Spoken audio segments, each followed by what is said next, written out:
In today's video, I'm going to teach you how to vertically center text in Elementor, an extremely useful skill for those of you looking to create sleek and visually appealing web designs.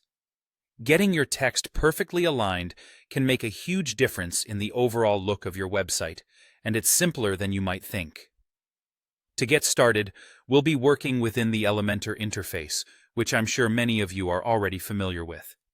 If not, don't worry. I'll walk you through each step so that you can follow along with ease. First, head over to the section of your page that you're working on in Elementor. Once you're there, take a look at the container or the section where you want to vertically center the text. This can be pivotal if you're aiming for that symmetrical, balanced look that so many successful websites use to draw in their viewers. Next, you'll need to focus on the container layout panel.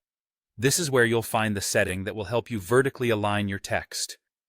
Within this panel, look for the target option labeled Align Items.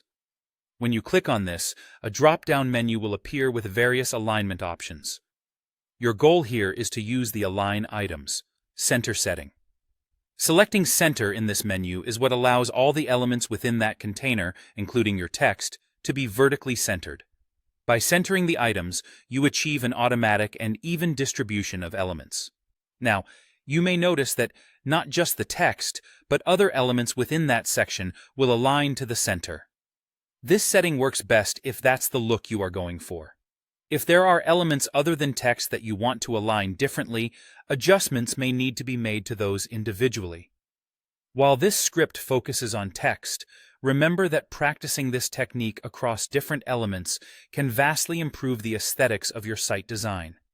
If, by any chance, your text is still not centering correctly, consider checking if there are any padding or margin settings applied to either the text widget or the container itself that might be affecting the alignment. Text alignment can be influenced by those settings, sometimes throwing off what should be a simple central alignment. For any detailed adjustments, you can try tweaking these settings and viewing the result in real time. There's a certain level of experimentation required to get everything just right, depending on the context of your content and your design goals. That's it. By using the Align Items center setting in your container layout panel, you've learned how to align your text vertically in Elementor. This technique is a straightforward yet effective way to ensure that your web page maintains a clean, organized, and professional look. Thanks for joining in today, and don't hesitate to reach out with any questions. If this tutorial helped, do give your design projects some love. Applying these techniques can truly elevate your site's user experience. Happy designing, and see you in the next video.